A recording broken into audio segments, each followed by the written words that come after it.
যখন কেউ প্রশ্ন করে কেন বেছে নিলে এই পথ, কেন ডেকে নিলে বিপদ,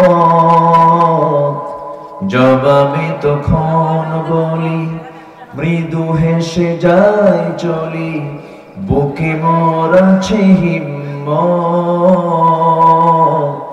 বুকে মোর আছে হিম্মত। আমাকে যখন কেউ প্রশ্ন করে কেন বেছে নিলে এই পথ, কেন ডেকে নিলে বিপদ, জবাবে তখন বলি মৃদু হেসে যাই চলি, বুকে মোর আছে হিম্মত, বুকে মোর আছে হিম্মত। ইন্নাল হামদালিল্লাহিল আকরামিল্লাযী খালাকাল ইনসানা ওয়া কাররামা ওয়া 'আল্লামাহু মিনাল বায়ানি মা লাম ইয়া'লাম। فسبحان الذي لا يحصى امتنانه باللسان ولا بالقلم. نشهد أن لا إله إلا الله وحده لا شريك له، ونشهد أن سيدنا وحبيبنا ومولانا محمدا عبده ورسوله الذي أرسله بالحق بشيرا ونذيرا وداعيا إلى الله بإذنه وسراجا منيرا. فقد قال الله تعالى في كلامه المجيد وفرقانه الحميد: أعوذ بالله من الشيطان الرجيم. بسم الله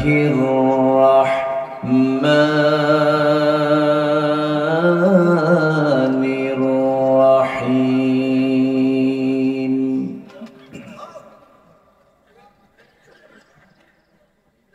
إنما المؤمنون الذين آمنوا بالله ورسوله ثم لم يرتابوا،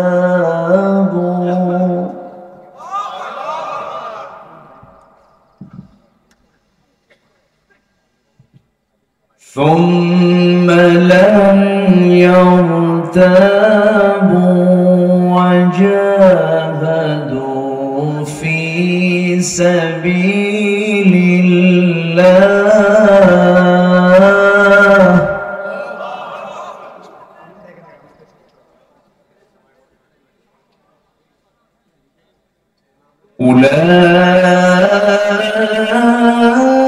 أولئك هم الصادقون.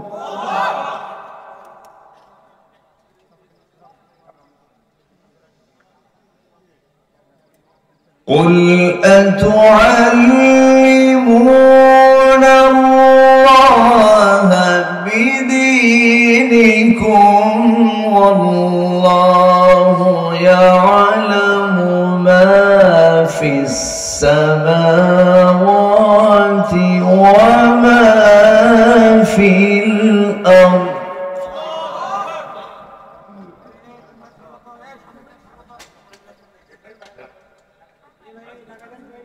والله بكل شيء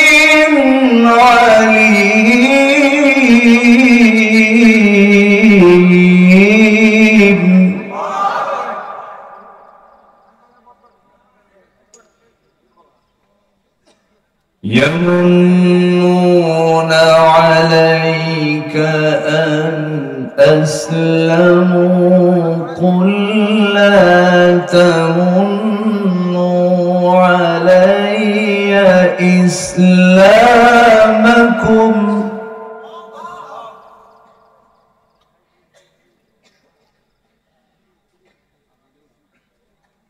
بل الله يمن عليكم أن هداكم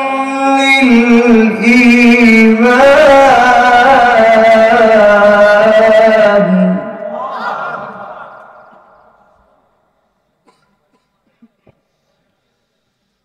أن هداكم للإيمان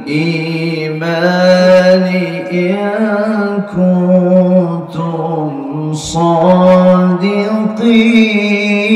صادقين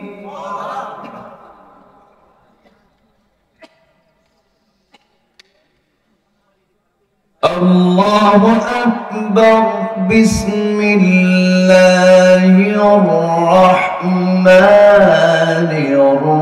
الرحيم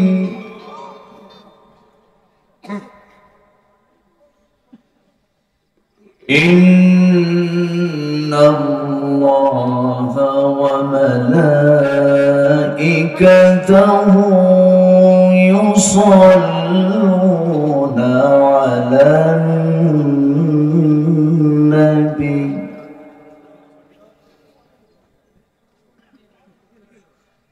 يا أيها الذين آمنوا صلوا عليه وسلموا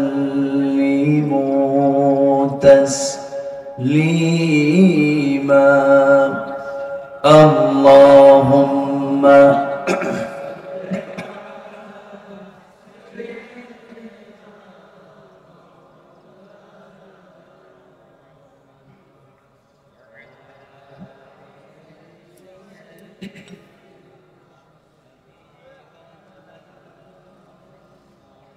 একটু মোহাব্বত দিয়ে দিলটা খুলে আওয়াজ দিয়ে একটু ক্লান্তি দূর করার জন্য নবীর প্রেমে মাতোয়ারা হয়ে জবান খুলে সবাই বলুন আল্লাহুম্মা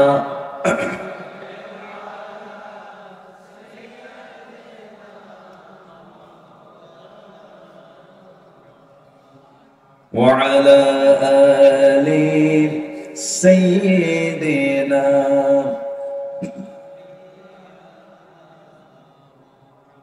সবাই বলুন বালাগাল উলা বিকামালিহি কাশাফাত তুজা বিজামালিহি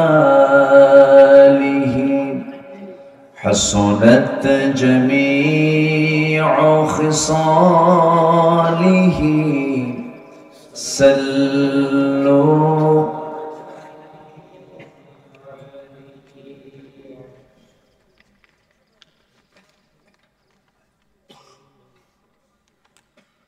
উত্তরবঙ্গের প্রবেশদ্বার গেটওয়ে বগুড়া জেলার সদর উপজেলার এরুলিয়া চকপাড়া মাদ্রাসায়ে নূরে মদিনা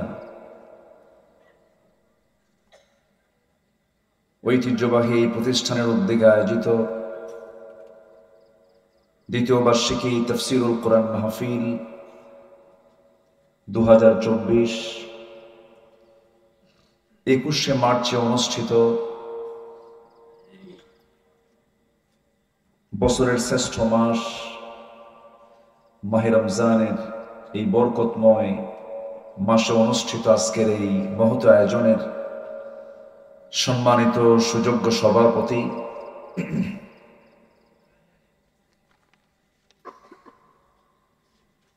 শ্রেষ্ঠ দ্বীনি বিদ্যাপীঠ জামিল মাদ্রাসার সম্মানিত মুহাদ্দিস মাওলানা শহীদুল ইসলাম, আজকের মাহফিলের বরেণ্য প্রধান অতিথি, বিশিষ্ট রাজনীতিবিদ, সমাজসেবক জনাব সুলতান মাহমুদ খান রনি সাহেব, আজকের মাহফিলে উপস্থিত এক ঝাঁক ওলামা বৃন্দ, বিশেষ করে আমার পূর্বে কথা বলেছেন নন্দিত আলেমে দ্বীন, অনলবর্ষী বক্তা, আমার অত্যন্ত কাছের আমার শ্রদ্ধাভাজন ভাই মাওলানা রুহুল আমিন যুক্তিবাদী, কথা বলেছেন আমার অনুজ, খুব সুন্দর কথা বলেন মুহতারাম মাওলানা আব্দুস সালাম যুক্তিবাদী, কথা বলেছেন হাফেজ মাওলানা শেখ আবু ইউসুফ, এবং আজকের মাহফিলের যিনি আয়োজক, সার্বিক পৃষ্ঠপোষকতায় যিনি আছেন, অত্র প্রতিষ্ঠানের সম্মানিত প্রতিষ্ঠাতা আমার প্রিয় ভাই নন্দিত আলেমে দ্বীন, খ্যাতনামা মুফাসসিরে কোরআন মাওলানা গোলাম রব্বানী যুক্তিবাদী হাফিজাহুল্লাহ, উপস্থিত আজকের মাহফিলের প্রধান আকর্ষণ, যাদেরকে নিয়ে আজকের এই সাজানো গোছানো একটি বর্ণাঢ্য আয়োজন, তাওহীদের পতাকাবাহী, কালেমার ঝান্ডাবাহী, দ্বীন ইসলামের নরসারদুল, বীর মুজাহিদ, প্রাণ প্রিয় সম্মানিত দ্বীনি ভাইরা,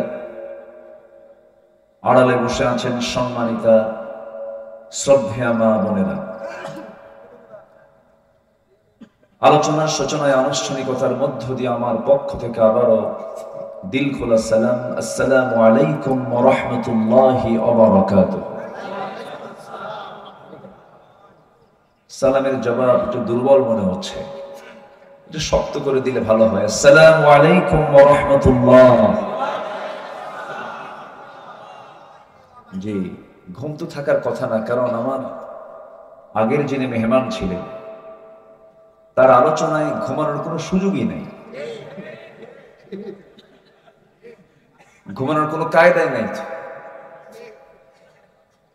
তো আমার আলোচনা তো একটু ভিন্ন ধর্মী, তো ঘুম এখন তো থাকার কথা নয়, ঘুম কেটে যাওয়ার কথা। ধীরে ধীরে আমরা সেহরির সময় সামনে পেয়ে যাচ্ছি। তো আমি যতক্ষণ আছি আমাকে সময় দেওয়া যাবে তো ইনশাআল্লাহ? সময় দিতে রাজি আছেন তো? জোরে বলি ইনশাআল্লাহ। আজকে মন চাচ্ছিল আজকে আমি মেহমানদের কথাগুলো শুনি। এই মঞ্চে এতগুলো মেহমানকে একসাথে করা কিন্তু কঠিন ব্যাপার। একদিনে, হয়তো একদিনে হয় না, 2 দিন 3 দিন লাগে। বিশেষ করে দেখেন, গতকালকে আমার গোলাম রব্বানী ভাই তিনি ছিলেন সেই খুলনার কয়রা। কোথায়? গোটা দেশব্যাপী, একদম টেকনাফ থেকে তেতুলিয়া, রূপসা থেকে পাথরিয়া, সুন্দরবন থেকে বান্দরবন, সব জায়গায় চষে বেড়ান এই ভাইরা। তারা আজকে এক মঞ্চে, এক কাতারে। আলহামদুলিল্লাহ।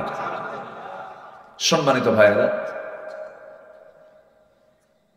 আমি আলোচনার সূচনায় সূরাতুল হুজুরাত থেকে, কেউ কথা বলেছেন কে সূরা থেকে? না, আচ্ছা, সূরাতুল হুজুরাত থেকে আমি শেষ দিকের কয়েকটা আয়াত আমি তেলাওয়াত করেছি।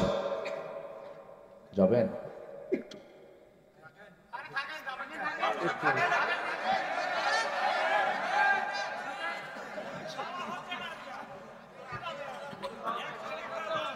আচ্ছা আচ্ছা,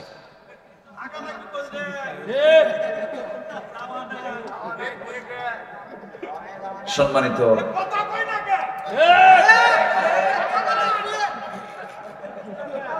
সম্মানিত হাজিরিন, জি, আমার রুহুল আমিন ভাই আপনাদের হৃদয়ের খোরাক জুগিয়েছেন, আলহামদুলিল্লাহ।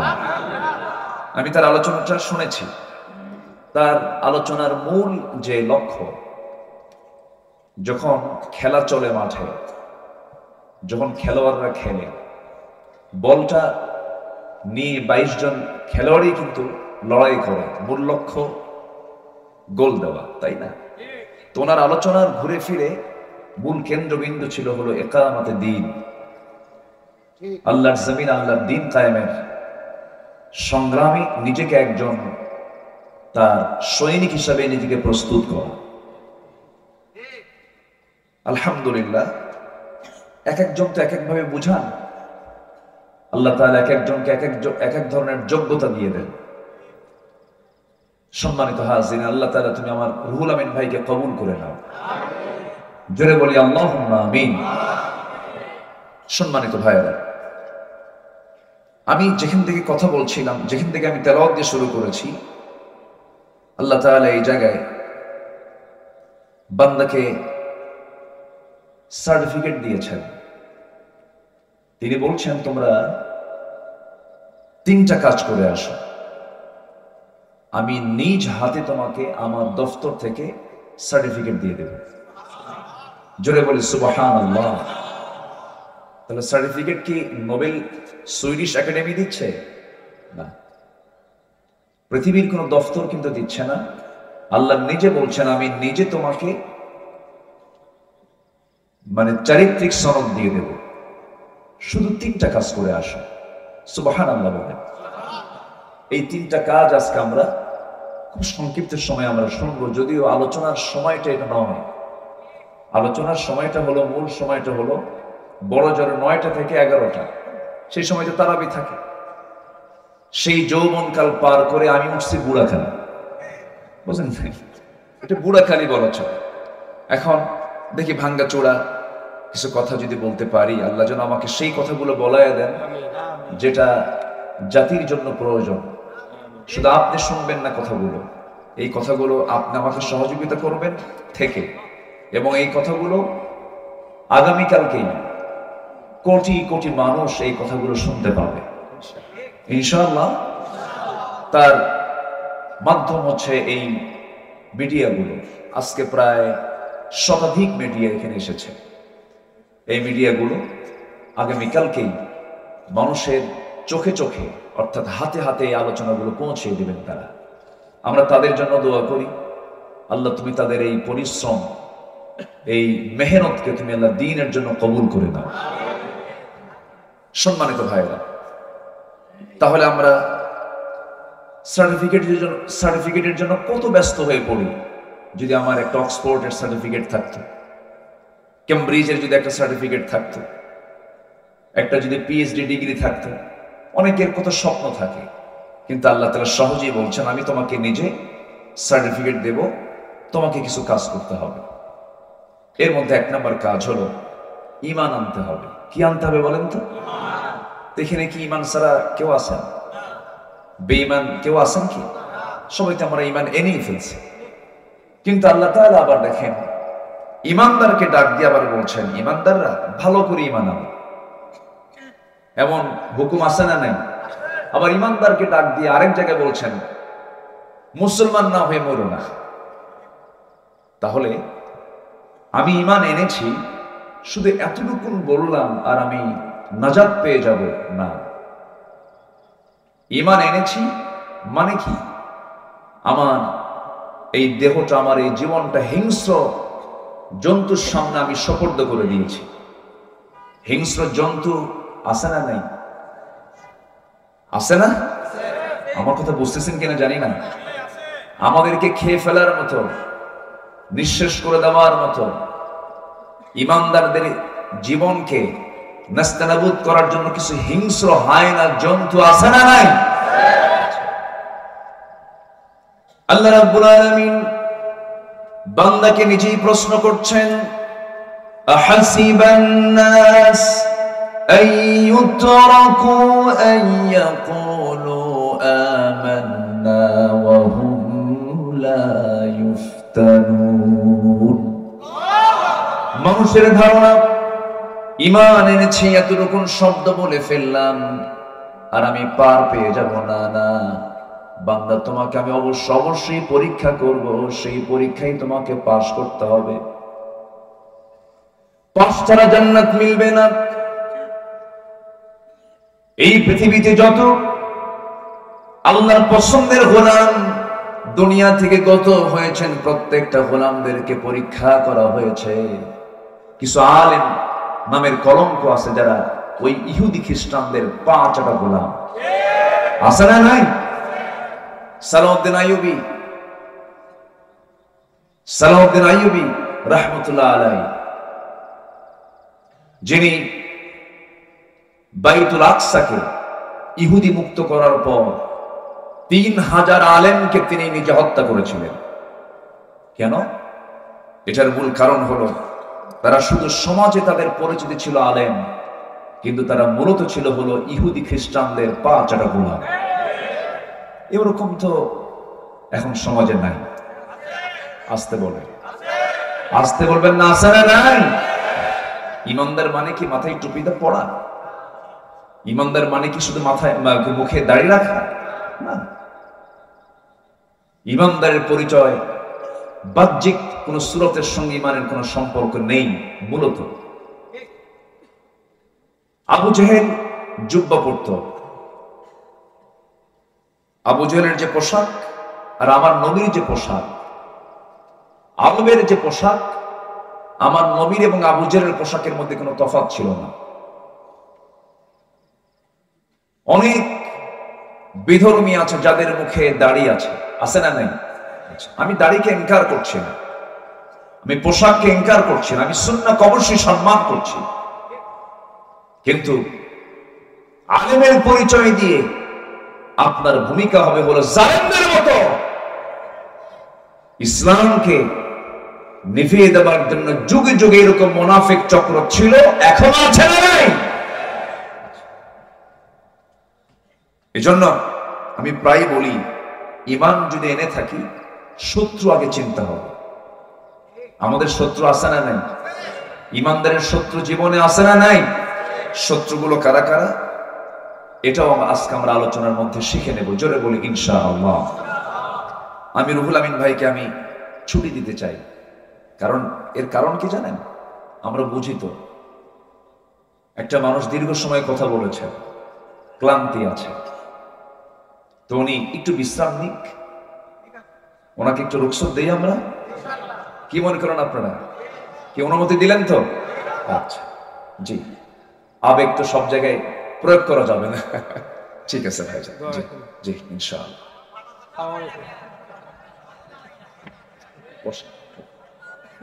আচ্ছা আসা, জি সামনে আসা, সামনে এসে বসে। আমাকে সময় দেওয়া যাচ্ছে তো ইনশাআল্লাহ? যে একটু বসেন। আমার রনি ভাই, আপনি চলে গেলেন, বসেন। সকাল থেকে বাইরে ছিল সারাদিন, ইফতার বাইরে। একটু বসেন, আপনাকে থাকতে হবে। একটু বসেন।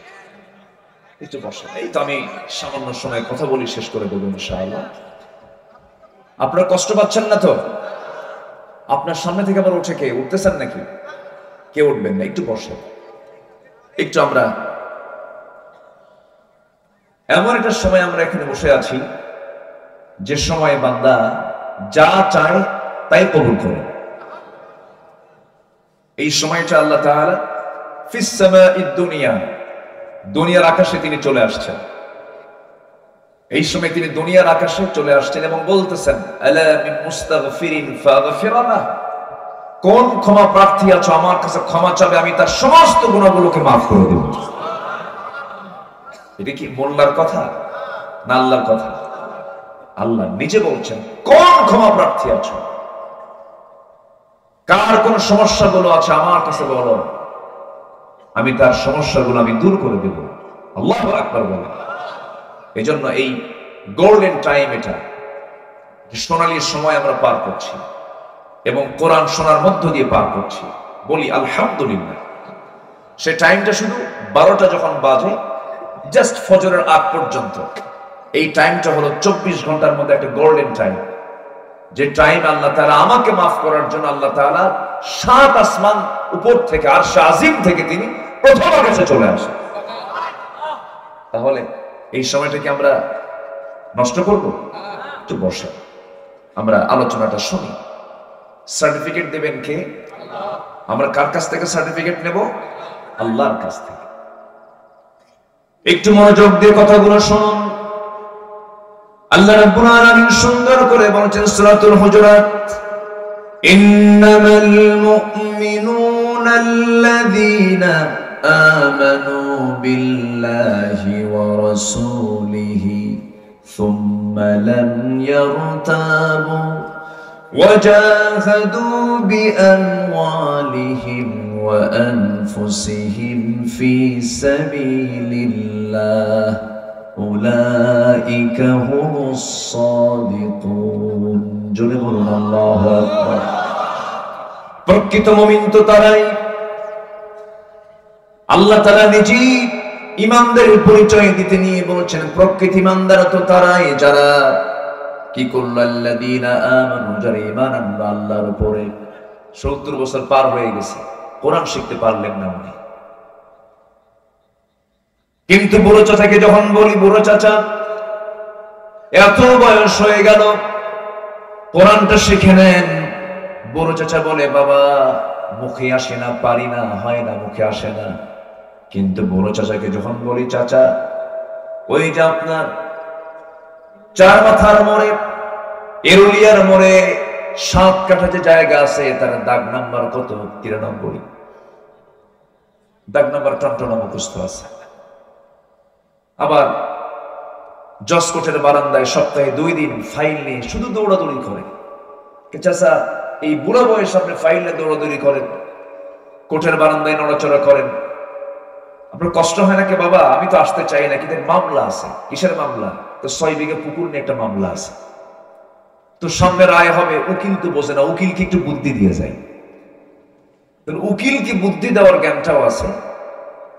আবার দাগ নাম্বারটা কাগজ না দেখি মুখস্থ টনটনা, এটাও ঠিক আছে।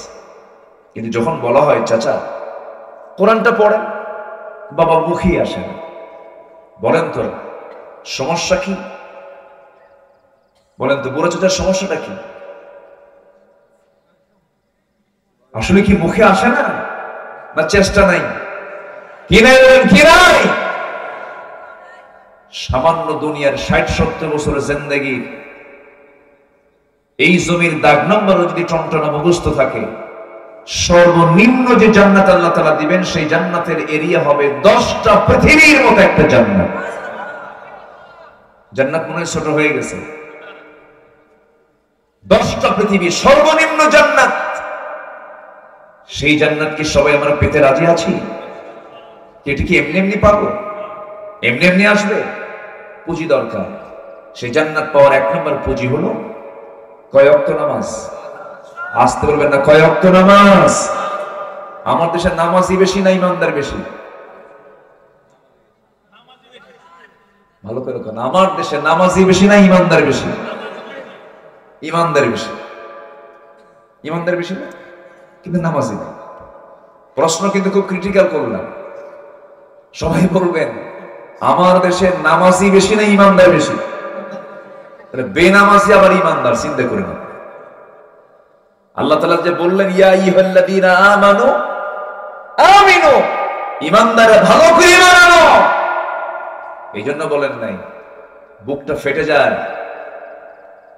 18 কোটি তৌহিদি জনতার এই বাংলাদেশ, যেখানে হাফ কিলোমিটার যাওয়া লাগে না, কোয়ার্টার কিলো পার হলে একটা করে মসজিদ বের হয়ে যায়। 4.5 লক্ষ মসজিদ যে দেশে, 18 কোটি মুসলমানের দেশ বাংলাদেশ, অথচ মাত্র 5 থেকে 6% মুসলমান নামাজ পড়ে। কিন্তু যদি আপনি তাকে বেঈমান বলেন, খবর আছে। কি আমি কি ভুল বলতেছি? তাহলে আমার দেশে নামাজি বেশি না ইমানদার বেশি? ইমানদার বেশি, কিন্তু নামাজ পড়ে না। তাহলে ইমানদারের বৈশিষ্ট্য তো নামাজ না পড়া নাকি?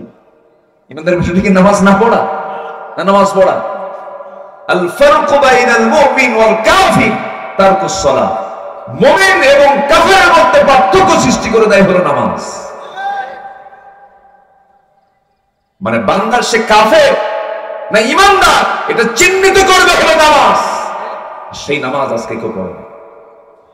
এই রমজান মাস, গতকালকে আমার টাঙ্গাইল মাহফিল ছিল দিনের বেলা, আসতে নিয়ে দেখি প্রায় হোটেলগুলোর সামনে বিশাল পর্দা টাঙ্গানো। এক হোটেলের সামনে লেখা দেখলাম, ভিতরে যত্ন সহকারে খাওয়ানো হয়। এরাও তো ইমানদার, তাই না? ইমানদার না? ইমানদার। তাহলে ইমানদার দুপুরবেলা খাবে রমজান মাসে, নাম হলো রমজান আলী, দুপুরবেলা ভাত খাবে, নাম কি আলী? রমজান। নাম দিয়া তো জান্নাত পাওয়া যাবে না। আল্লাহ তাআলা কাম দেখতে চান। ইমানদার, তোমাকে নামাজ পড়তে হবে, নামাজি নেতৃত্ব মানতে হবে, তোমাকে রোজা রাখতে হবে, তোমাকে হারামগুলো ছাড়তে হবে, মিথ্যা কথা তোমাকে ছাড়তে হবে। আমরা অনেকে মনে করি, আবার আজকে আমি বিকাল বেলা এক সেলুনে বসেছিলাম, সেলুনে বসে আমি চুল কাটতেছিলাম। সেলুনওয়ালাকে বললাম, ভাই তুমি রোজা আছো নাকি? হুজুর রোজা আছি। নামাজ পড়ছো? হুজুর রোজা রাখি, নামাজ পড়ার টাইম নেই তো। দেখেন, তাহলে রোজাদার রোজা আছে কিন্তু কি পড়ে না? নামাজ পড়ে না। তাহলে কি হলো রোজা? বলেন বলেন বলেন, প্রকৃত রোজাদার কি এমন হতে পারে? যেমন একটা মানুষের মাথাও প্রয়োজন, লাংস প্রয়োজন, কিডনিও প্রয়োজন। কিডনি ছাড়া মানুষ বাঁচে না, লাংস ছাড়া মানুষ বাঁচে না, হার্ট ছাড়া মানুষ তো আরো বাঁচে না। মাথাও লাগবে, কিন্তু কারো যদি হাত কেটে যায় সে বাঁচতে পারে, পা কেটে যায় বাঁচতে পারে, চোখ যদি অন্ধ হয়ে যায় বাঁচতে পারে। কিন্তু লাংস নাই, হার্ট নাই, কিডনি নাই, ব্রেন নাই, সে বাঁচবে না, সে দুনিয়া থেকে বিদায় হয়ে যাবে। তেমনি ইমানদারের জীবনের সবচেয়ে বড় পুঁজি হলো ফরজিয়াতকে ধরে রাখা। ফরজকে লঙ্ঘন করা যাবে না, কোনো ফরজ বাদ দিলে তার মধ্যে আর ঈমান থাকে না, ঠিক কি না? রাসূল এমনি বলেননি, মান তারাকা সালাতান মুতাআম্মিদান ফাকাদ কাফার। যে ব্যক্তি এক ওয়াক্ত নামাজ ছেড়ে দিল ইচ্ছা করে, সে যেন কুফরি করল, সে কুফরি হালতে চলে গেছে।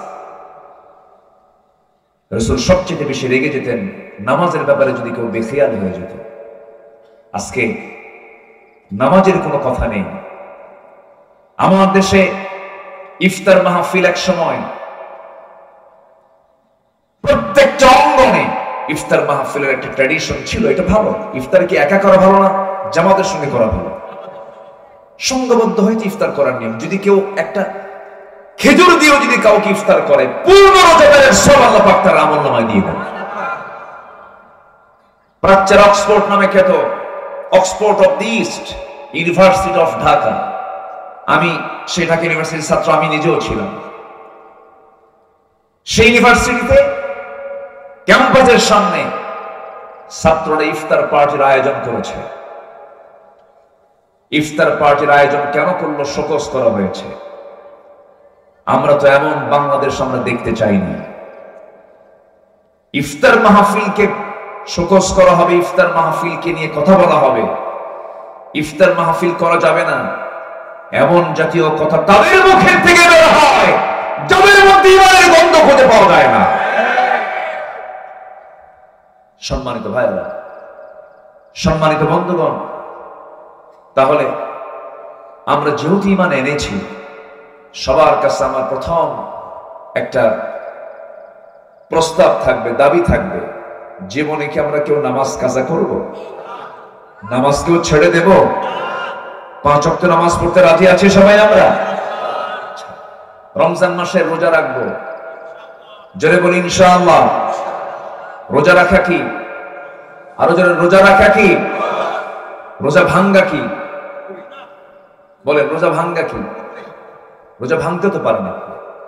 ইচ্ছা করে রোজা রাখা, ইচ্ছা করে রোজা ভাঙ্গা চরম গুনার কাজ, বড় গুনার কাজ, কবিরা গুনার কাজ। কিন্তু আবার রোজা ভাঙ্গাও কিন্তু আপনার জন্য জরুরি। বিশেষ সময়ে। কোন সময়? বিশেষ সময়ে। আপনি অসুস্থ, আল্লাহ তাআলার দয়া বান্দার উপরে কম না বেশি? বেশি। ইন কুনতুম মারদা আও আলা সাফারিন অসুস্থ আছো, সফরে আছো, দরকার নাই রোজা ভাঙ্গো। কার কথা? আসতে বলবেন না, কার কথা? তাহলে আল্লাহ কি রোজা রাখতে নিয়ে মরতে বলছেন? আল্লাহ বলছেন তুই সুস্থ আছিস, তুই সবল আছিস, মুসাফির না, রোজা রাখ। অসুস্থ, রোজা রাখার দরকার নাই। সুবহানাল্লাহ বলবেন না? আচ্ছা, বাবা তার ছেলেকে কম ভালোবাসে না বেশি ভালোবাসে?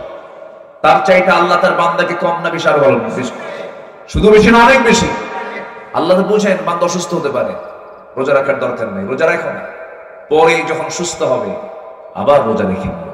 যেরকম সুবহানাল্লাহ, কি দয়া তার। আমার বন্ধুগণ, রোজা ভাঙ্গা যাবে না। এক সাহাবী রোজা অবস্থায় দিনের বেলা স্ত্রী সহবাস করেছেন। স্ত্রী সহবাস করা কি রোজা অবস্থায় কি বলেন হালাল না হারাম? স্ত্রী হালাল হলেও রোজা অবস্থায় সহবাস করা হারাম, গুনার কাজ, করা যাবে না, নিষিদ্ধ এটা। কিন্তু সাহাবী এমন একটা কাজ করে ফেলছেন, নিজের স্ত্রী তো, বৈধ স্ত্রী। আমার ওয়াজ শুনতে মনে আপনাদের কষ্ট হচ্ছে মনে হয়। তো সহবাস করার সঙ্গে সঙ্গে তিনি আবার তওবা করে ফেলেছেন, চোখের পানি ফেলে কাঁদছেন। নবীর কাছে গিয়ে আস্তে আস্তে করে জড়সড় হয়ে বসে বলতেছে, হুজুর কাম তো সারছি আমি। কি করছো? হুজুর আমি তো রোজা অবস্থায় দিনের বেলা আমি স্ত্রী সহবাস করে ফেলছি। রাসূল বললেন তাহলে 60টা রোজা রাখো। তাহলে কাফারা এক রোজার বিপরীতে তাকে কয়টা রোজা রাখতে হবে? তাও একটা বাদ দিলে হবে না, মাঝখানে একটা বাদ দিলে আবার সেখান থেকে নতুন করে গুনতে হবে। টানা এক রোজার জন্য কাফারা হলো কয়টা রোজা? 60টা। সাহাবী বলে, হুজুর আপনি আমার বডির দিকে তাকায় দেখেন তো, আমি পারবো? আমার রাসূল মুস্কি হাসি মারলেন, সুবহানাল্লাহ। হুজুর আমার পক্ষে সম্ভব নয়, একটানা রোজা আমি রাখতে পারবো না।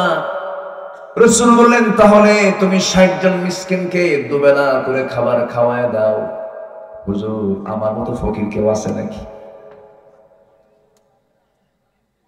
আমার তো নিজের বাড়িতেই খাবার নাই, ফকিরে খাওয়াবো কখন? আমি দিতে পারবো না। ফিদিয়াতু তুআম মিসকিন, এটা আমার পক্ষে সম্ভব নয়। রাসূল চুপ মেরে গেলেন, সে খাওয়াতেও পারবে না, রোজাও রাখতে পারবে না। রাসূল আর কি বলবেন, চুপ মেরে আছেন। এমন সময় একজন সাহাবী এক কার্টুন ভর্তি খেজুর নিয়ে এসে নবীর সামনে দিয়ে বলছেন, হুজুর হাদিয়া স্বরূপ দিয়ে গেলাম। এক কার্টুন খেজুর রাসূল নিয়ে বলেন, ও সাহাবী, যেহেতু তোমার কোনো সামর্থ্য নাই, তুমি যেহেতু একটা রোজা নষ্ট করে ফেলেছো, এই যে এতগুলো খেজুর আমাকে দিয়ে গেল, এই খেজুর তোমাকে দিলাম, তুমি দুস্থ অনাথ যে সমস্ত গরিব মানুষগুলো আছে তাদেরকে তুমি এটা দান করে দাও, এটা তাদের মাঝে বন্টন করে দাও। হুজুর আমার জানা মতো আমার চাইতে বড় ফকির এই এলাকায় আর কেউ নাই, আমার বাচ্চাগুলো না খাওয়া আমি কারে দেবো? রাসূল এক পর্যায়ে বলেই ফেলেন, যা তুই নিয়ে যা, তুই খা, তোর পরিবারকে খাওয়া, যা। যেরকম সুবহানাল্লাহ। কষ্ট হচ্ছে আপনাদের? আমার ভাইয়েরা, ইচ্ছা করে রোজা ভাঙ্গা যাবে না। আরেকটা হাদিসের কথা আমার মনে হয়ে গেল, আপনি যে রোজা ভাঙবেন 1000 বার আপনাকে হাদিসের কথা মনে করা উচিত। একজন সাহাবী আমার নবীর সামনে বসে আছেন, রাসূল হাদিসটা বর্ণনা করছেন। আমার নবীজি বলেন, রাতের বেলা আমি ঘুমিয়ে পড়লাম, স্বপ্নের মধ্যে দেখি দুজন ফেরেশতা আমাকে এসে ধরলেন, স্বপ্নের মধ্যে আমাকে নিয়ে গেলেন। নবীদের স্বপ্ন মিথ্যা না সত্য? মিথ্যা না সত্য? আর আমার আপনার স্বপ্ন সত্য হতে পারে, মিথ্যাও হতে পারে। ইন্নী আরা ফিল মানামি আন্নী আযবাহুক ইন্নী রাআইতু 11 কাওকাবা ওয়াশ-শামস ওয়াল কমার রাআইতুহুম লি সাজিদিন। নবীরা যে স্বপ্নই দেখেছেন সেটাই হলো সত্য স্বপ্ন। রাসূল বলছেন, স্বপ্নের মধ্যে আমাকে দুজন ফেরেশতা নিয়ে চলে গেল, একটা পাহাড়িয়া উঁচু পাহাড়ের উপরে আমাকে উঠানো হলো। আমি দেখতে পেলাম স্বপ্নের ভিতরে কোন এক আল্লাহর বান্দাকে উপর করে উল্টা করে 2 পা বেঁধে উপরে তাকে বেঁধে রেখেছে, মাথাটা নিচের দিকে, পা উপরের দিকে, ধারণা এক অস্ত্র নিয়া তার মুখের মধ্যে ধারণা অস্ত্র, চাকুটা ঢুকায়া দিয়া বারবার মুখটা কাটতেছে, রক্তগুলো গড়ে গড়ে পড়তেছে, আবার ঠিক হয়ে যায়, আবার তার মুখটা কেটে ফেলে, রক্তের সয়লাভ হয়ে যাচ্ছে। এমন লোমহর্ষক শাস্তি দেখে আমি দুজন ফেরেশতাকে জিজ্ঞাসা করলাম, এই বান্দাটার এমন শাস্তি হওয়ার মূল কারণটা কি বলো তো আমাকে। সেই সময় বলা হলো, এই বান্দা জাগতিক জীবনে ইচ্ছা করে রোজা নষ্ট করত, রোজাকে ভেঙে ফেলে দিত, এই জন্য তার এই শাস্তি। আমার বন্ধুগণ, আল্লাহ রাব্বুল আলামিন এই রোজার ব্যাপারে খুব কমন আয়াত, সহজ আয়াত, যারা আমার সঙ্গে পারেন ঠোঁট ভেঙে বলেন, কুতিবা আলাইকুমুস সিয়ামু কামা কুতিবা আলাল্লাযীনা মিন ক্বাবলিকুম লাআল্লাকুম তাত্তাকুন। কুতিবা আই ফরিদা, আমি আল্লাহ রাব্বুল আলামিন তোমাদের জন্য ফরজ করেছি, শুধু নয় কুতিবা লিখিত আকারে পাশ করেছি। যে আইনটা লিখিত হয় আর যে আইনটা মৌখিক হয়, কোন আইনটা মজবুত বলেন, মৌখিক না লিখিত? লিখিত। দলিলটা কোনটা মজবুত, মুখে মুখে না লিখে লিখে? লেখাটা বেশি মজবুত হয়ে যায়। আল্লাহ রাব্বুল আলামিন এখানে ফরিদা শব্দ বলতে পারতেন, কিন্তু কুতিবা কেন বললেন? গুরুত্ব বুঝিয়ে দিচ্ছেন, ও বান্দা, আমি তোর জন্য এমন একটা সিয়াম, এমন একটা ইবাদত তোর জন্য আমি ফরজ করেছি, লিখিত আকারে পাশ করেছি, যেটা তুই যদি ভালো করে আদায় করতে পারিস ও বান্দা, এই সিয়াম তোকে জান্নাতের দরজায় পৌঁছায়া দেবে। ফলাফল হবে হলো লাআল্লাকুম তাত্তাকুন, মুত্তাকি হতে পারবে, আল্লাহওয়ালা হতে পারবে। রোজা রাখার উপকারিতা কি দেখেন?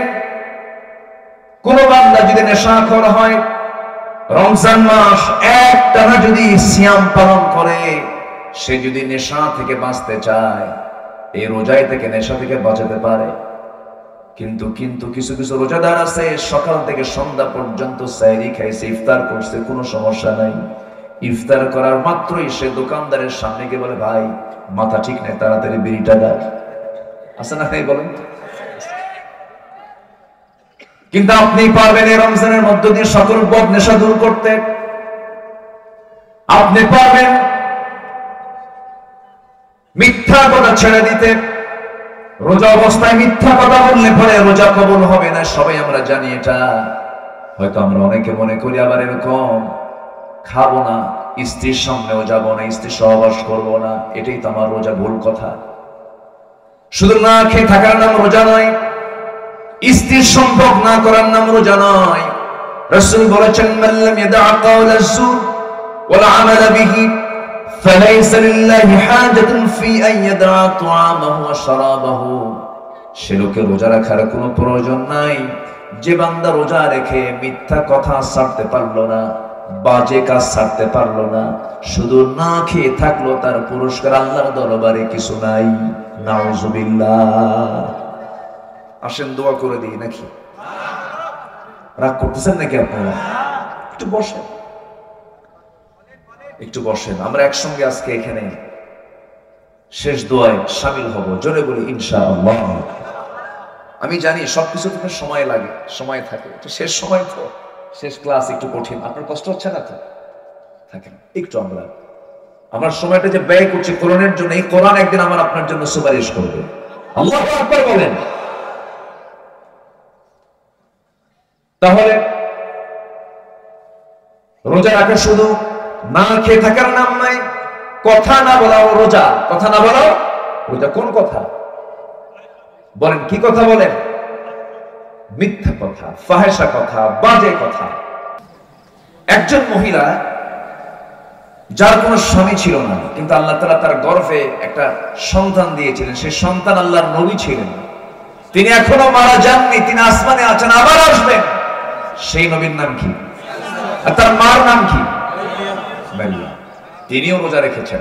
অর্থাৎ তাহলে বোঝা গেল রোজা শুধু এখনকার না আগেকার। দাউদ আলাইহিস সালাতু ওয়াস সালাম কার বাপ?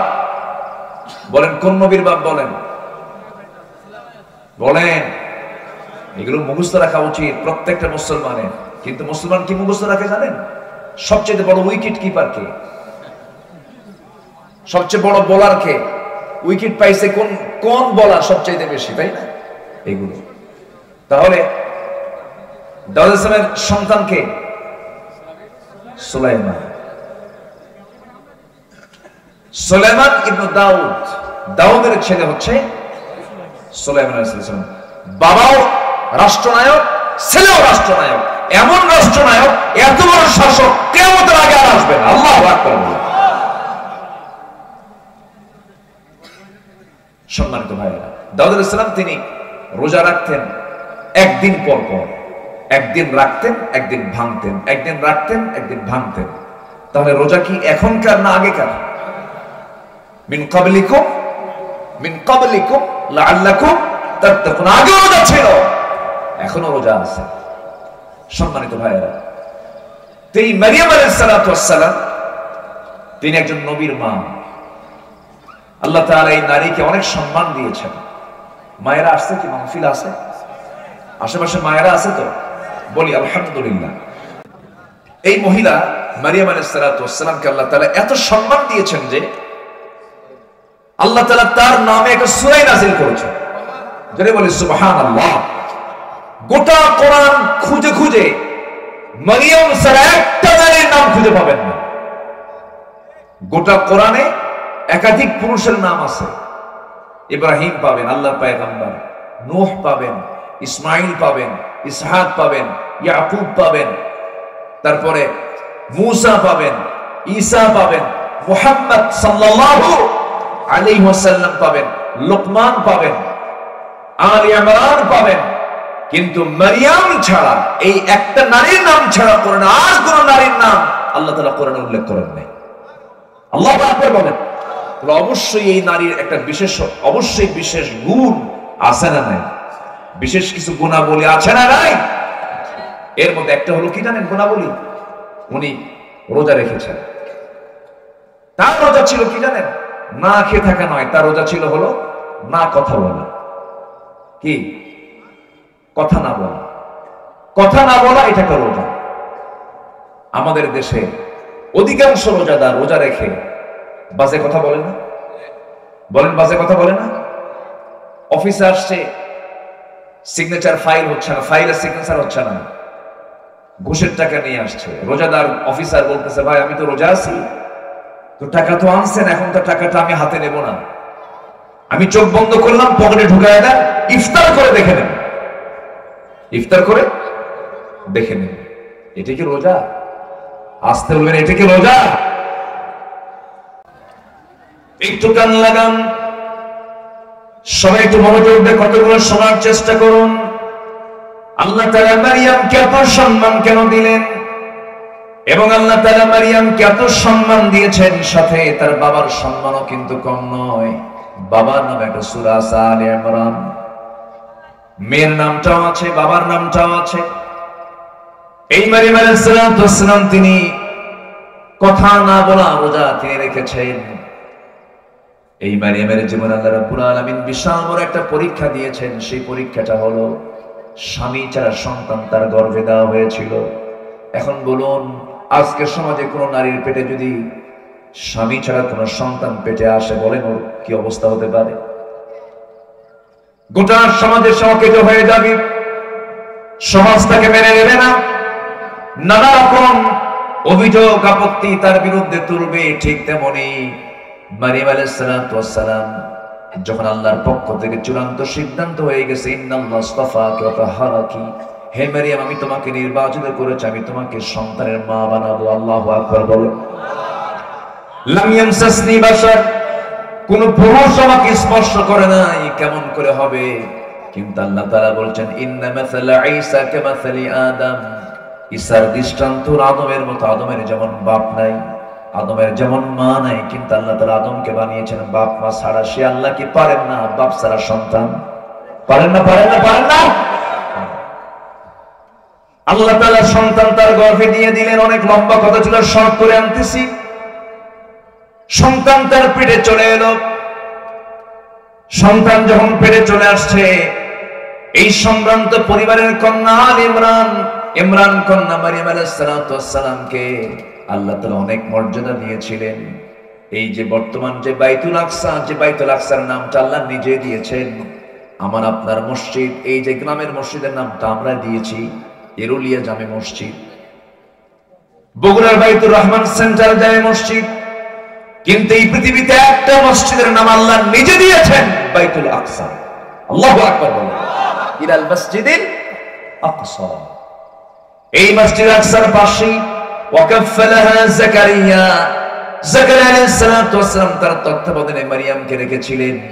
কিন্তু মারিয়ামের পেটে যখন সন্তান চলে এলো, আল্লাহ তাআলা তাকে যখন সন্তানের মা হিসেবে তাকে নির্বাচিত করলেন, স্বামী ছাড়া সন্তান, এমন সিদ্ধান্ত যখন চূড়ান্ত হয়ে গেছে, সন্তান যখন গর্ভে চলে আসছে, সবাই তাকে বৃষ্টির মতো প্রশ্ন শুরু করে দিয়েছে। ও মারিয়াম, তোমার সন্তান পেটে আসলো, তোমার স্বামীর পরিচয়টা কি? তিনি বারবার বোঝাচ্ছেন না, আমার কোনো স্বামীর পরিচয় নাই, কোন পুরুষ আমাকে স্পর্শ করে নাই। কেউ বিশ্বাস করলো না। শেষ পর্যন্ত তাকে ঘাড় ধাক্কা দিয়া রক্তাক্ত করে তাকে সেখান থেকে বের করে দেওয়া হলো। সতীত্বের ব্যাপারে প্রশ্ন তোলা হলো। দেখবেন আজকের সমাজে কিছু সংখ্যক মহিলা আছে, তার যদি সতীত্ব নিয়ে যদি কোনো কথা তোলা হয়, নারীকে যদি একটু গালিগালাজ দেওয়া হয়, বলে যে এই যে ফাঁসি, এই যে রশি, ওই যে গাছের ডাল, আছে না? এরকম আছে না?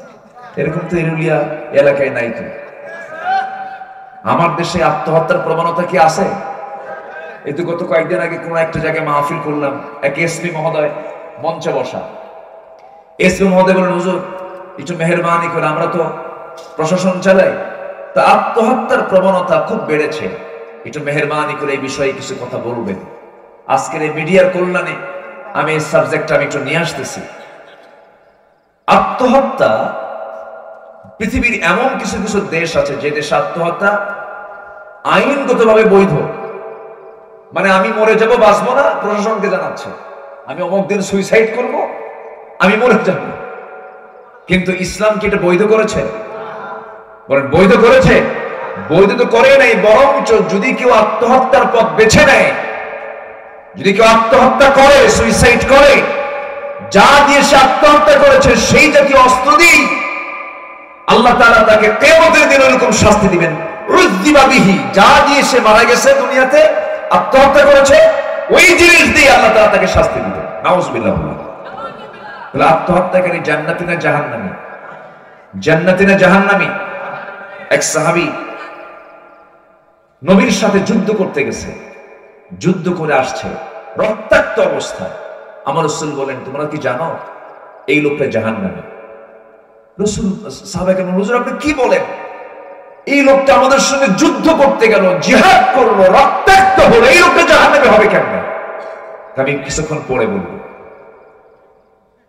সে রক্তাক্ত সেই লোকটা চলে গেছে বাড়িতে, সহ্য করতে না পেরে যন্ত্রণা, এক পর্যায়ে ছুরি দিয়ে গলায় ঘুতা মেরে আত্মহত্যা করে দুনিয়া থেকে বিদায় হয়ে গেছে।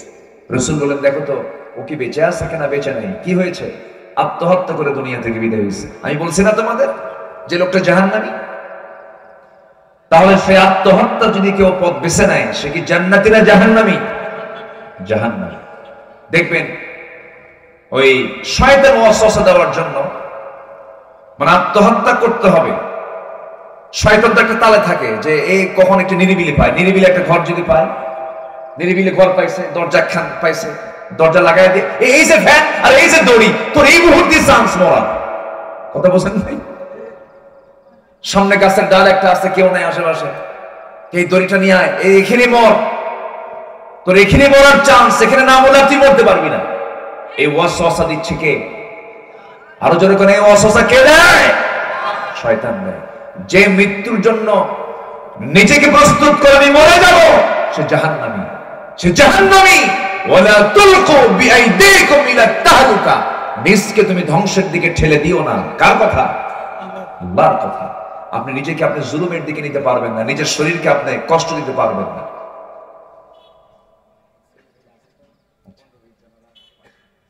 কষ্ট হচ্ছে? আচ্ছা ঠিক আছে। জি রনি ভাই, আপনাকে ছুটি দেওয়া হবে। জি ঠিক আছে, আলহামদুলিল্লাহ। আমার ছুটি কখন? এই আমার ছুটি কখন? আসতেছে। আচ্ছা জি জি, আলহামদুলিল্লাহ আলহামদুলিল্লাহ। রবিন ভাই আপনি বসেন। জি আমাকে সময় দিচ্ছেন তো আপনারা? জেনে বলি ইনশাআল্লাহ। তাহলে আত্মহত্যা যখন কেউ করতে যায় তখন ওয়াসওয়াসা দেয় কে? শয়তান কি কয়? এই যে ডাল আর এই যে রশি, একা একা আসিস, এখানে মন। কি কথা বোঝেন নাই? তাহলে এই ওয়াসওয়াসা বান্দার মধ্যে কে ঢুকায় দেয়? শয়তান ঢুকায় দেয়। খবরদার, ইমানদার কখনো এমন জাতীয় চিন্তা আনতে পারে। সম্মানিত ভাইরা, একটু কান লাগাবেন। মারিয়াম আলাইহিস সালামকে যখন এই অভিযুক্ত করা হলো, বলা হলো মারিয়াম তুমি অসতী হয়ে গেছো, তিনি কি হতাশ হয়েছেন? তিনি কি বলেছেন আমার এই জীবন আমি আর রাখবো না, আমি মরে যাব, আত্মহত্যা করব?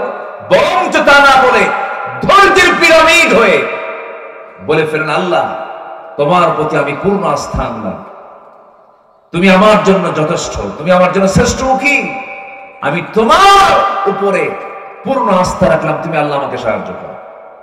সমাজচ্যুত হয়ে গেলেন, যেদিক চোখ যায় সেই দিকে চলে গেলেন, বায়েলহাম উপত্যকার দিকে চলে গেলেন। প্রচন্ড ক্ষুধা, 10 মাস পূর্ণ হলো, সন্তান ভরা পেট, যে কোনো মুহূর্তেই ডেলিভারি হয়ে যাবে, কেউ তার পাশে নাই, কিন্তু পাশে আছেন তিনি কে? আসতে বলেন, তিনি কে? গোটা দুনিয়া আমার সাথে, কিন্তু আল্লাহ আমার সাথে নাই। কেউ আছে আমার সাথে? আর গোটা দুনিয়া আমার সাথে নাই, আল্লাহ আমার সাথে আছেন। এটাই মেজরিটি, এটাই মেজরিটি, এটাই মেজরিটি, ঠিক কিনা? আমি কার সাথে থাকতে চাই? বলেন, আমি কাকে নিতে চাই? আল্লাহকে। এই আল্লাহকে কাছে পাওয়ার জন্য আল্লাহ বলছেন, বান্দা আমি খাই না, তুইও খাবি না রমজান মাসে, আমি ঘুমাই না, তুইও রমজান মাসে ঘুমাবি না, কিয়ামুল লাইল করবি, দিনের বেলা রোজা রাখবি, আমার গুণ অর্জন করবি, সিবাগাত আল্লাহ, ওয়া মান আহসানু মিনাল্লাহি সিবাগা, আমি তোকে আমার নিজ হাতে জান্নাত দিয়ে দেব। সব ইবাদতের সবগুলো ফেরেশতারা লেখে। আল্লাহ বলেন, ফেরেশতা তোরা আমার রোজাদারদের, আমার রোজাদার বান্দার কোন সব তোরা লিখবি না, আজজিবিহি আই উজজা বিহি, আমি নিজে বান্দার পুরস্কার নিজের হাতে তুলে দেব। জোরে বলি সুবহানাল্লাহ। সম্মানিত ভাইরা, সেই মহিমান্বিত, তাৎপর্যমণ্ডিত, গুরুত্বপূর্ণ একটা মাস আমরা মাহে রমজানকে পেয়েছি। মাহে রমজানকে আমরা কাজে লাগাবো, প্ল্যান করব, এই রমজান হতে পারে আমার জীবনের শেষ রমজান। আল্লাহ আমাকে দিয়েছেন এই মাস আমার জীবন থেকে সমস্ত গুনাহকে ধুয়ে মুছে সাফ করার জন্য। আমার জীবনে কোনো গুনাহ আমার আমলনামায় রাখা যাবে না। এই রমজানের মধ্য দিয়ে মাফ চেয়ে নেব কার কাছে? আসতে বলবেন না, কার কাছে?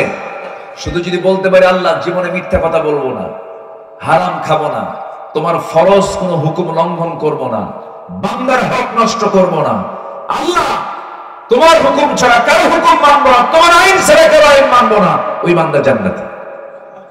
জোরে বলি সুবহানাল্লাহ। আমার কথা কি কষ্ট হচ্ছে আপনাদের? বলি আলহামদুলিল্লাহ।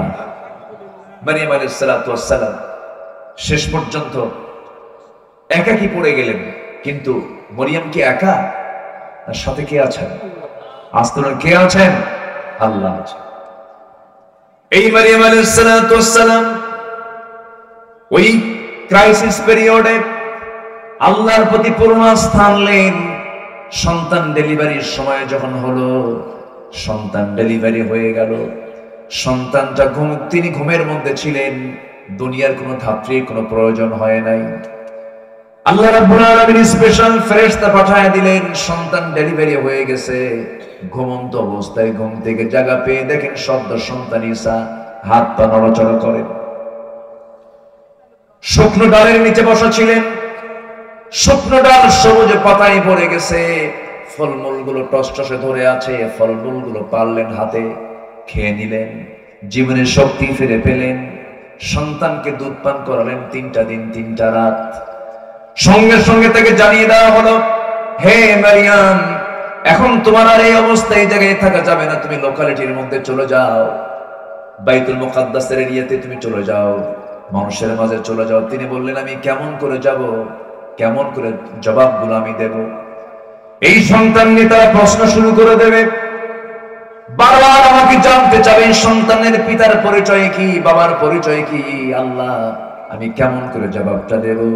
আল্লাহ সুন্দর করে তাকে শেখায় দিচ্ছেন, তুমি সেই সময় তাদেরকে সোজা একটা কথা বলে দেবে, সেটা হলো قالت إني نذرت للرحمن صوما।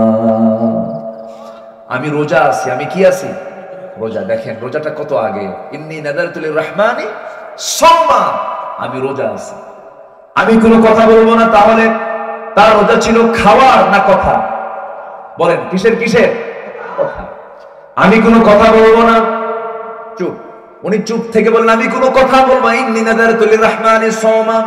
যত কথা তোমরা শুনতে চাও, যত প্রশ্ন তোমরা করতে চাও, ওই যে দোলনায় শুয়ে আছে আমার নবজাতক সন্তান, ওই সন্তানকে তোমরা প্রশ্ন করো, ওর নাম সহ সব পরিচয় দিয়ে দেবে। জোরে বলি সুবহানাল্লাহ। সত্য প্রকাশ করে দেন কে? আস্তে বলে সত্য প্রকাশ করে দেন কে? কোনটা স্বাভাবিক মৃত্যু আর কোনটা বিষ প্রয়োগের মৃত্যু? সম্মানিত ভাইয়েরা, কাকে কেমন করে হত্যা করা হয়েছে, অন্যায় করে জুলুম করে কাকে দুনিয়া থেকে বিদায় করা হয়েছে, সব সত্য একদিন প্রকাশ পাবে ইনশাআল্লাহ। প্রকাশ করবেন কে? প্রকাশ করবেন কে? সম্মানিত ভাইয়েরা, তবে হ্যাঁ, এটাও সত্য কথা, ঈমানের পথে যদি আমি অবিচল থাকতে চাই, টিকে থাকতে চাই, তাদের মতোই হবে যেমনটি হয়েছিল ইমামে আযম আবু হানিফা রাহমাতুল্লাহ আলাইহি। জেলখানায় রেখে তাকে বিষ প্রয়োগ করে দুনিয়া থেকে বিদায় করে দেওয়া হয়েছে। এমন চিত্র আজও দুনিয়াতে আছে না নাই? আসতে বলবেন না, আছে না নাই? আকলমন্দ ইশারা বা ইরশাদ, সচেতন ব্যক্তির জন্য ইঙ্গিতটাই যথেষ্ট। তবে শহীদের রক্ত, ইমানদারের রক্ত, আলেমদের রক্ত কখনো বৃথা যেতে পারে না। সেই রক্ত বরং চারু উর্বর হয়ে তড়িৎ গতিতে সেই জমিনে দিন কায়েমের পরিবেশ সৃষ্টি করে দেয়। সম্মানিত ভাইয়েরা, সেই ইমানের বলে বলিয়ান হয়ে আল্লাহর জমিন, আল্লাহর দিন কায়েমের জন্য যদি আমাকে আপনাকেও প্রয়োজনে বুকের তাজা প্রাণ ঢেলে দিতে হয়, সবাইকে রাজি আছেন? সবাইকে রাজি আছেন? জীবন দেব না, জান্নাত পাবো না, জীবন দেওয়ার নিয়ত থাকবে না, জান্নাত পাওয়া যাবে না, জীবন জান মাল ইসলামের প্রতি কোরবান দিতে প্রস্তুত, এমন সিদ্ধান্ত নিতে রাজি আছেন কারা কারা? একটু হাত তুলে দেখান তো দেখি।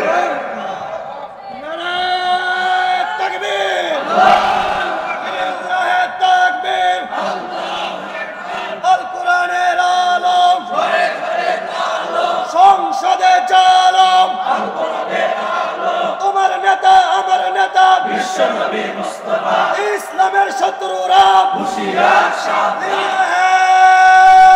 তাকবীর। আল্লাহ তুমি সবাইকে কবুল করো, জোরে বলি আমিন। আমরা কোন মাসে এসেছি বলেন তো আজকে? বলেন কোন মাস? শুধু এটাই জানলাম, কিন্তু রমজান মাস শুধু নয়, এই মাসটা কি জানেন? বিজয়ের মাস। আমরা জানি ডিসেম্বর বিজয়ের মাস, তাই না?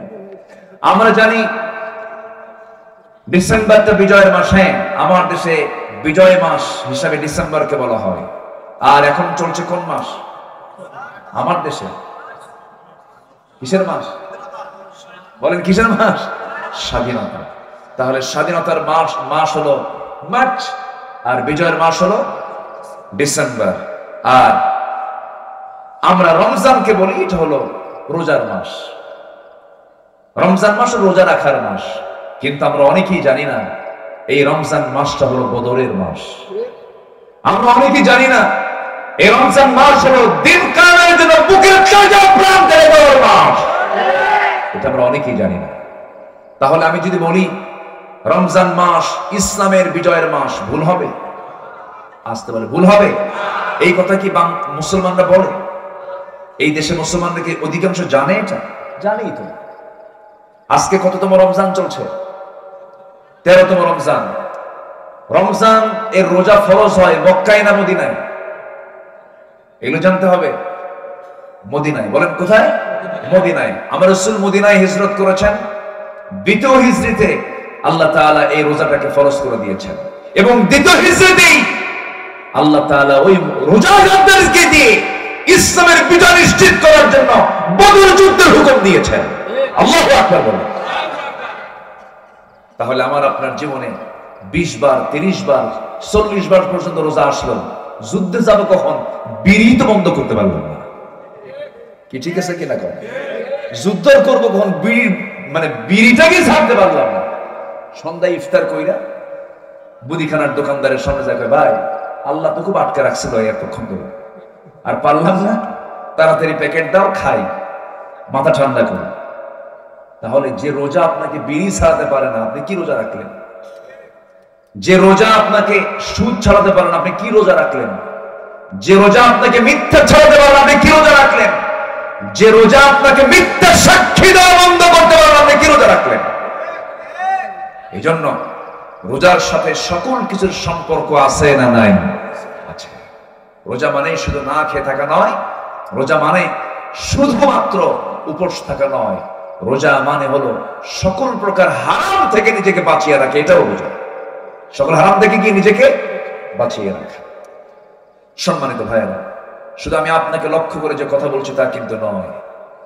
এখানে শতাধিক মিডিয়া আছে, তাদেরকে সামনে রেখে আমি কথাগুলো বলছি।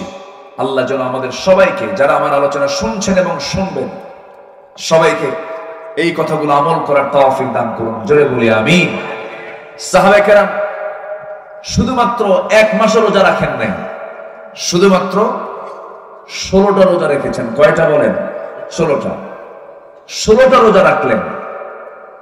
আমার নবীর কাছে রিপোর্ট চলে এলো, ইয়া রাসূলুল্লাহ সাল্লাল্লাহু আলাইহি ওয়াসাল্লাম, বদর যুদ্ধে, বদর প্রান্তরে, বদর কূপের কাছে কুরাইশ বাহিনী আবু জেহেলের নেতৃত্বে লোহিত সাগরের পাশ দিয়ে ঘেঁষে ঘেঁষে ওরা চলে এসেছে ইসলামকে নিভিয়ে দেবার জন্য, দিনকে, দিনের বাতিকে তারা নিভিয়ে দেবার জন্য তারা অলরেডি বদর প্রান্তরে হাজির হয়েছে। 16তম রমজানের দিন রাসূল জানতে পারলেন। সাহাবায়ে কেরামকে নিয়ে বললেন, সাহাবীরা তোমরা কি করবে বলো? যুদ্ধের ডাক এসেছে, রোজাও রাখছো তোমরা, তোমরা কি করবে বলো? সাহাবায়ে কেরাম বললেন, ইয়া রাসূলুল্লাহ আপনি চিন্তা করেন কেন? আমরা রোজাও রাখতে পারবো, জিহাদে অংশগ্রহণ করতে পারবো। রাসূল বললেন, না, জিহাদের ময়দানে অংশগ্রহণ করার জন্য শক্তির প্রয়োজন, দৈহিক শক্তির প্রয়োজন। রোজা রাখলে তোমার ঈমানের শক্তি বাড়তেছে, এটা ঠিক আছে, কিন্তু জিহাদের ময়দানে দৈহিক শক্তির দরকারও আছে না নাই? আচ্ছা, আমার রাসূল বললেন, তোমরা 17তম রমজানের রোজা তোমরা ভেঙে ফেলে দাও। তাহলে রমজান মাস রোজা রাখারও মাস, রমজান মাস আবার রোজা ভাঙ্গারও মাস। রোজা রাখতেও বলেছেন, রোজা ভাঙতেও বলেছেন। রাসূল বললেন রোজা ভেঙে ফেলো। কিছু সাহাবী আছে অতি উৎসাহী থাকে না, কিছু সাহাবায়ে কেরাম, কিছু সাহাবী, হুজুর আমরা দুটাই রাখবো, রোজাও রাখবো, জিহাদও করব। আমার রাসূল বললেন, না, রোজা ভাঙতে হবে। আমার রাসূল নিজে আগে রোজা ভাঙলেন। আল্লাহু আকবার। রোজা ভেঙে ফেললেন। রোজা ভেঙে ফেলে বদর নামক প্রান্তরের দিকে রওনা দেবেন।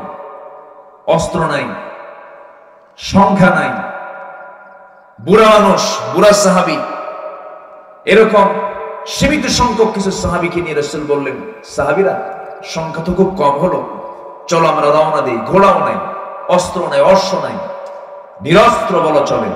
আমার নবীজি কিছু কিছু সাহাবীর হাতে খেজুর গাছের ডাল কেটে শুধু ডাল হাতে তুলে দিয়েছেন। কোন মাসে বলেন? কোন মাসে?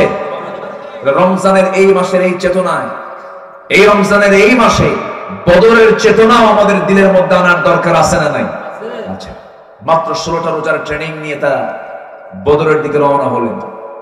313 জন সাহাবী, একটি অসম যুদ্ধ বলবো আমি, অসম, অর্থাৎ তারা হলো 1000 আর আমার নবী হচ্ছেন মাত্র 313 জন। ওরা হচ্ছে সব অশ্বরোহী, অস্ত্রে শস্ত্রে সজ্জিত, আর আমার নবীজি হলেন নিরস্ত্র এবং ঘোড়া নাই, সংখ্যাও কম। এরপরও আমার রাসূল বললেন, না, আমাদের সবচেয়ে বড় আশ্রয়স্থল, ভরসার স্থল তিনি কে? আসতে বলবেন, তিনি কে? আল্লাহ তাআলা। সবেমাত্র 2 বছর হয়নি দ্বিতীয় হিজরিতে মাত্র 16টা রোজা সাহাবায়ে কেরাম রেখেছেন, বাড়িঘর ছাড়ছেন, হিজরত করে আসছেন। 2 বছর যেতে না যেতেই বদর যুদ্ধের ডাকও চলে আসছে। আমার নবীজি যখন বলেন সাহাবীরা কে কে আসছে আমার সঙ্গে যাবে, সাহাবায়ে কেরাম প্রস্তুতি নিয়ে নিলেন। কোন মাসে বলেন তো? রমজান মাসে। আমার নবীজি সাহাবায়ে কেরামকে নিয়ে রওনা করলেন, বদরে গিয়ে পৌঁছলেন। পৌঁছার সঙ্গে সঙ্গে বদরে, গোলাম ভাই আপনি গেছেন কিনা জানি না, আমি বদর প্রান্ত, আমি ওইদিকে গেলে চলে যাই, ইয়াম্বু যাই, ঘুরে টুরে আসি। সোহাদায়ে বদর, সোহাদায়ে উহুদ আমি বারবার যাওয়ার চেষ্টা করি। অন্তত সেখানে গেলে একটু হলেও ইমানের একটা মেজাজ বাড়তেই পারে, এটাই স্বাভাবিক। তো 13 জন সাহাবীর কবরটা বদর প্রান্তরে সেখানে আছে, আর একজন সাহাবীর কবর একটু দূরে, একজন সাহাবীর কবর সেখানে দেওয়া হয়েছে। তো সোহাদায়ে বদরের ওই প্রান্তে যখন সাহাবায়ে কেরাম পৌঁছলেন যখন, সেই সময় সাহাবায়ে কেরাম যেখান দিয়ে হাঁটতেছিলেন সেই জায়গাটা ছিল বালুর জায়গা, বালুর পাহাড়, পা শুধু বারবার ডেবে যায়। সাহাবায়ে কেরাম বলেন, ইয়া রাসূলুল্লাহ, হেঁটে হেঁটে আসলাম, সংখ্যাও কম, দুর্বল হয়ে গেছে, রোজা রাখছি, 16টা রোজা রাখছি, এদিকে হাঁটতেছি, বালুর ভিতরে পা ডেবে যাচ্ছে, হুজুর আপনি একটু দোয়া করেন। আমার নবীজি আসমানের দিকে তাকায়া আল্লাহর দরবারে চোখের পানি ফেলে ফেলে কাঁদলেন, দোয়া করলেন। সঙ্গে সঙ্গে ঘন মেঘ জমা হলো, বৃষ্টি নাজিল শুরু হয়ে গেল। ওয়ালাকাদ নাসারাকুমুল্লাহু বিবাদরিন ওয়া আনতুম আযিল্লা, তোমরা অসহায় ছিলে, সংখ্যাও কম, অস্ত্র নাই, কিন্তু আমি আল্লাহ তাআলা বদর প্রান্তরে হাজার হাজার ফেরেশতা পাঠায় দিয়ে আমি তোমাদেরকে সাহায্য করেছি। ফেরেশতা পাঠানোর মাস কোন মাস বলেন? রমজান মাস। দিন কায়েমের সংগ্রামে তুমি যদি একনিষ্ঠ হতে পারো, আল্লাহ তোমার জন্য এখনো হাজার হাজার ফেরেশতা পাঠায় দিবেন। আমার বন্ধুগণ, নবীজি রওনা দিলেন, বদর প্রান্তরে পৌঁছে গেলেন, বৃষ্টি নাজিল হলো। বালুর জায়গায় বৃষ্টি পড়লে পরে বালুটা শক্ত হয়ে যায়। ওইদিকে কাফেররা যে জায়গায় দাঁড়িয়েছিল সেদিকে ছিল আঠাল মাটির জায়গা। বৃষ্টি যখন পড়লো সঙ্গে সঙ্গে পিছলা শুরু হয়ে গেল, তারা বিব্রত অবস্থায় পড়ে গেল। যুদ্ধের ডাক শুরু হয়ে গেছে। সেই যুদ্ধের ময়দানে আমার নবীজি উপস্থিত, নিজে স্বয়ং রাসূল নিজে উপস্থিত হয়েছেন। যুদ্ধ শুরু হয়ে গেছে, রাসূল যুদ্ধ পরিচালনা করছেন। যুদ্ধ যখন শুরু হবে, রাসূল বলেন, সাহাবীরা এমন যুদ্ধে তোমরা আজকে অংশগ্রহণ করছো, কেউ কারো ভাইকে দেখবে, কেউ কারো নিজের ছেলেকে দেখবে, কেউ কারো শ্বশুরকে দেখবে, বাপকে দেখবে, ভাইকে দেখবে, একই গোষ্ঠীর মানুষকে দেখবে, সংগ্রাম করতে পারবে নাকি? সাহাবায়ে কেরাম বলছেন, ইয়া রাসূলুল্লাহ, আপনি এই ব্যাপারে কোনো চিন্তা করবেন না, আপনার মহব্বতে, দিনের মহব্বত, আল্লাহর মহব্বতে হিজরত করে এসেছি মদিনায়, যুদ্ধের ময়দানে অংশগ্রহণ করেছি আল্লাহর জন্য, আমরা আল্লাহর পথে যুদ্ধ করব। সামনে কে পড়লো বুঝবো না, শুধু বুঝবো এরা হচ্ছে আল্লাহর দুশমন। আল্লাহু আকবার। আমার ভাইয়েরা, কি চেতনা ধারণ করেছেন সাহাবায়ে কেরাম। কুল ইন কানা আবাউকুম ওয়া আবনাউকুম ওয়া ইখওয়ানুকুম ওয়া আজওয়াজুকুম, 8 শ্রেণীর চাইতে তারা আল্লাহ রাসূলকে এবং জিহাদকে বেশি পছন্দ করেছেন। সেই যুদ্ধের প্রান্তরে দেখা গেল সাইয়েদনা আবু বকর সিদ্দিক রাদিয়াল্লাহু আনহুর ছেলে তার বিরুদ্ধে যুদ্ধ করতে আসছে। ওমর ইবনুল জাররাহ, একজন সাহাবী, তার বাবার বিরুদ্ধে যুদ্ধ করতে আসছে। আবু লাস, আমার নবীর জামাই, বড় মেয়ের জামাই, নবীর বিরুদ্ধে যুদ্ধ করতে আসছে। আমার নবীর আপন চাচা আব্বাস রাদিয়াল্লাহু আনহু নবীর বিরুদ্ধে যুদ্ধ করতে আসছে। কিন্তু কোন সাহাবী তারা বাপকে বাপ মনে করেন নাই, কোন চাচাকে চাচা মনে করেন নাই। যুদ্ধের ময়দানে শত্রু মনে করে যুদ্ধ চালালেন। 70 জন কাফের দুনিয়া থেকে বিদায় নিল। 70 জন যুদ্ধবন্দী হয়ে গেল। সেই যুদ্ধবন্দির ভিতরে আমার নবীর দুজন আপনজন আব্বাস এবং নবীর চাচা আব্বাস রাদিয়াল্লাহু আনহু এবং নবীর জামাই আবু লাস দুজনে যুদ্ধবন্দী হয়ে গেছে। 70 জনকে পিঠ মোড়াতে বেঁধে ফেলা হয়েছে, নবীর সামনে হাজির করানো হলো। রাসূল বললেন, শোনো, সবার জন্য মুক্তিপণ দাবি করো তোমরা, মুক্তিপণ দেবে তারা, মুক্তি নিয়ে মক্কার দিকে ফিরবে। সঙ্গে সঙ্গে নবীর আপন চাচা আব্বাস রাদিয়াল্লাহু আনহু বলছেন, ভাতিজা মুহাম্মদ, আমার থেকে তুমি মুক্তিপণ নিবা নাকি? রাসূল বলছেন, চাচা আপনারটা আগে নেব, কারণ আপনি আমার চাচা হয়ে আপনি আমার বিরুদ্ধে যুদ্ধ করতে আসছেন কেন? আপনাকে অবাদ দেব না আমি। ও ভাতিজা, তোমার চাচির কাছে তেমন কিছু রেখে আসি নাই, কোনো সম্পদ আমার নাই। রাসূল মুস্কি হাসি মেরে বললেন, চাচা মিথ্যা কথা বলেন কেন? আমি তো যতটুকু জানতে পেরেছি আপনি চাচি আম্মার কাছে কয়টা স্বর্ণের বার রেখে এসেছেন। সঙ্গে সঙ্গে আব্বাস বলতেছেন, ও মুহাম্মদ, তোমাকে এই সংবাদটা কে জানায় দিল? রাসূল মুস্কি হাসি মেরে বলছেন, ও ভাতিজা, ও আমার চাচা, আপনি আমাকে বলছেন এই কথা আপনার জানা উচিত ছিল। একজন নবীর কাছে তো আল্লাহ খবর পাঠাতেই পারেন। জোরে কোন সুবহানাল্লাহ। সঙ্গে সঙ্গে সাইয়েদনা আব্বাস হাত লাগায় দিয়ে কালেমা পড়ে মুসলমান হয়ে গেলেন। এবার আবুল আসের পালা, আমার নবীর বড় মেয়ের জামাই। রাসূল বলছেন, আবুল আস, তোমাকে মুক্তিপণ দিতে হবে। আবুল আস বলতেছেন, হ্যাঁ দেব। মক্কায় খবর পাঠায় দিল। বড় মেয়ে স্বামীর মুক্তির জন্য মুক্তিপণ হিসাবে একটা গলার হার পাঠায় দিয়েছেন। আমার নবীর হাতে যখন গলার হারটা চলে আসছে, আমার নবীজি গলার হারটা চোখে পড়া মাত্রই কান্নায় ভেঙে পড়লেন। সাহাবীরা বলছেন, ইয়া রাসূলুল্লাহ, সামান্য গলার হারের জন্য বিশ্বনবী কাঁদে কেন? কি রহস্য একটু আমরা জানতে চাই। রাসূল বলছেন, ও আমার সাহাবীরা, গলার হারের জন্য আমি কাঁদি না, আমার খাদিজার জন্য আমি কাঁদি। আমি নিজের চোখে দেখেছি আমার খাদিজার গলায় এই হারটা শোভা পেত, আমি দেখতাম, আমি আনন্দ পেতাম। কিন্তু আমার খাদিজা তার বড় মেয়ের বিয়ের সময় উপহার স্বরূপ গলার হারটা সে তার মেয়েকে উপহার স্বরূপ দান করেছিল।